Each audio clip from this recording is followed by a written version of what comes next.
Hello there, welcome back to the Chap's Guide. My name is Ash and I'm your host on this journey through men's style, self-development and personal grooming.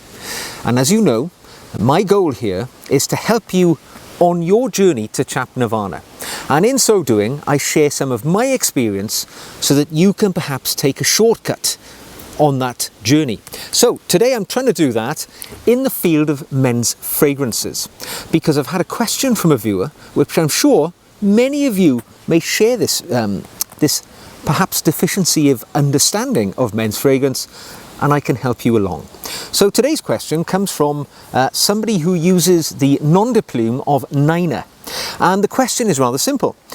When it comes to fragrances, could you explain the difference between cologne and perfumes and the levels in between?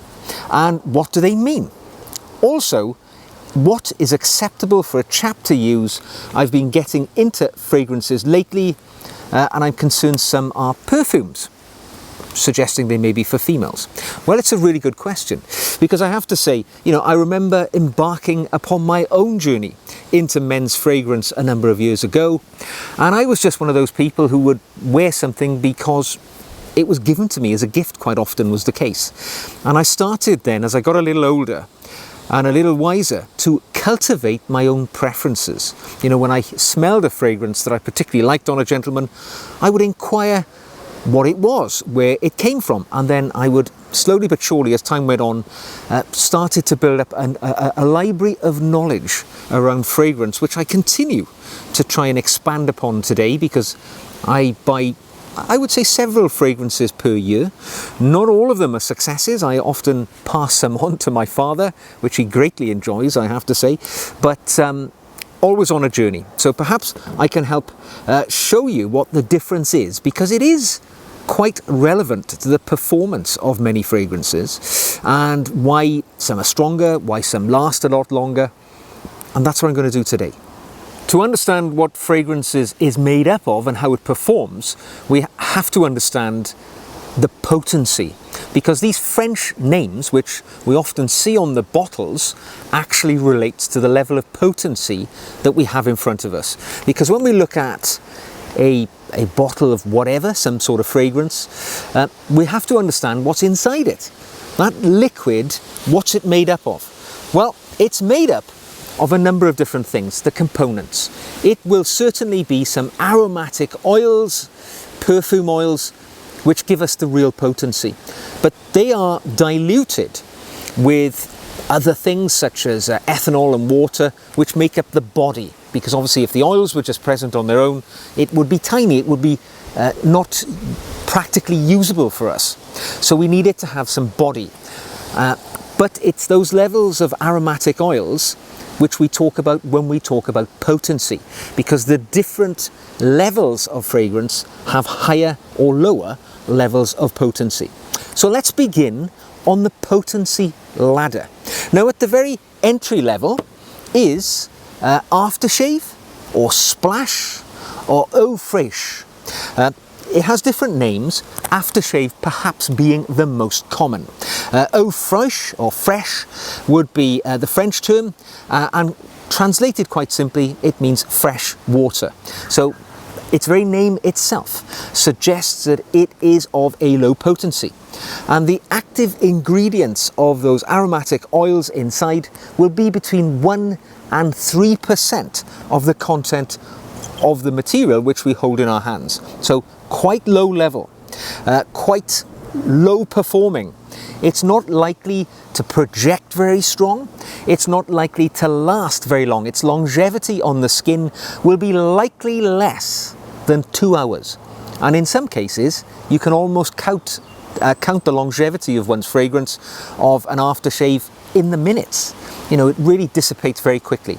But typically, as I say, it's used for aftershaves and other very low-level performing fragrances like splashes. An example, one I have here, this is English leather. It's quite a strong one, actually, strangely enough, which actually demonstrates the point that what some fragrances badge up as, say, an aftershave may actually be as strong as something further up the ladder to another brand. So you must not take this potency ladder, these tiers of potency, to be the be-all and end-all. Let the Mark 1 nose be the real decider for you. But this is English leather, and this is a cologne splash, so suggesting splash, low level. It's an aftershave in effect, and true to form, this one doesn't last very long at all, but it's a little stronger than many aftershaves. Now, next up the ladder, we're likely to encounter a fragrance tier called eau de cologne, and quite simply it means water from Cologne. Cologne, of course, being a German city, and it has, amongst many of its other claims to fame, the home for the original cologne. Now, cologne these days has come to be known as the generic term for men's fragrance in many cases. It doesn't have a great meaning. But when you see something badged up as eau de cologne, it typically means that it has between 2 to 5% active aromatic ingredients inside. So again, we would expect it not to be particularly powerful. It's not going to be very strong. It's probably going to have a potency, again, a maximum of 2 hours on the skin. It's not going to be a big projector. It could be something you would wear typically in the daytime, to the office, very office appropriate fragrance. It's not going to annoy other people. It's not going to trigger the allergies of people around you. Eau de cologne tends to be towards the low end. And when we're looking at the men's fragrances, maybe in a department store, we're not likely to see too many eau de colognes, because the more expensive, trendy, fashionable fragrances tend to be from one of the next couple of tiers up. But eau de cologne is out there. A good example is one which refers to itself as the original eau de cologne, and that is 4711. Quite famous, very well known, very old-fashioned, very classic in its fragrance, but very zesty, citrusy, and many eau de colognes have that citrus backbone to them. So eau de cologne, not that often seen, not a good performer, not too many in my collection. But where we step up to next, that's where we're likely to find most of the fragrances in our aftershave drawer. Now, the next tier up for us is going to be eau de toilette. Translated from French simply means grooming water, and it's quite often the ones which will be most commonly in the men's fragrance market that we're likely to encounter. Of all different types, probably one of the most famous is Aramis. I'm holding Florist number 89 in my hand, but when I look at my cologne drawer at home, the vast majority will say eau de toilette. Eau de toilette typically has a potency level of between 5 and 15%. So it's getting up there, it's becoming a bit more powerful, and we typically see these being quite strong performing. I would expect an eau de toilette to last, I don't know, shall we say 3 to 5 to 6 hours, possibly. It depends, as I say, different brands, they have much higher performing levels of eau de toilette than others. Florist number 89 here. It's an old classic, bit of an old-fashioned fragrance in many ways, but for me, it's a strong performer. When I wear this one, 5 hours on the skin is not an unexpected result for me. But eau de toilette, very commonly seen. It's maybe in the middle, really, of the potency levels, but it's the one which is most common because it's not too offensive. One of the things we have to remember is the situation in which we're wearing these fragrances. Now, if you wear something which is mega powerful, beast mode stuff, and you're going into the office, or you're going to be in a car with somebody for a protracted period of time, you've got to be conscious that whilst you may love it, it may be deeply offensive to the other person. It may trigger allergies. It may make them feel a bit nauseous. So eau de toilette, typically I will find, is not too bad. It's below that beast mode level, and it's one which can be safely worn, normally in the daytime, and often stepped up if you're wearing something special in the evening too. So eau de toilette is typically the go-to level for most men's fragrances. So moving up, we're going into the world now of eau de parfum. Perfume, as one may quite obviously guess from the translation. And this is where the fragrance gets a lot stronger, a lot more powerful, and typically they can be a lot more expensive because of that heightened level of potency. There are more active aromatic ingredients, which means more money has been invested in the fragrance. Now, typically on the market, there are not huge numbers. You see them quite commonly in more expensive offerings. One of the few in my collection is Dior's Sauvage. You'll also find in my collection, I love George Trumper's Eucharis. That is a super beast mode fragrance, and you know, even without looking at the bottle, as soon as you smell it, you know it's an eau de parfum. Eau de parfum, as I say, much stronger, longer lasting.